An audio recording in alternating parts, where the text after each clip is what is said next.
Kocak spion motor ini bisa untuk melihat masa lalu. Beragam kelakuan unik pengendara selalu dapat ditemui di jalan raya.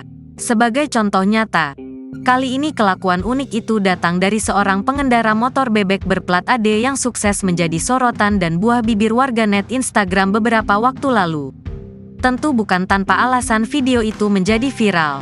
Sebab, ada sesuatu yang unik berhasil menarik perhatian siapapun yang melihatnya, yaitu penampakan spion motor tak biasa atau bisa dibilang anti-mainstream sehingga berujung membuat warganet ramai membicarakan videonya.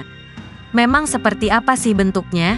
Yang jelas, spion itu terlihat sangat besar dibandingkan spion bawaan motor pada umumnya. Kemungkinan spion jumbo itu merupakan hasil modifikasi dari sang pemilik karena ingin melihat objek di belakangnya dengan lebih jelas, sehingga kaca spion yang biasanya hanya seukuran telapak tangan orang dewasa. Dalam video itu justru si spion berukuran amat besar sampai seukuran nampan.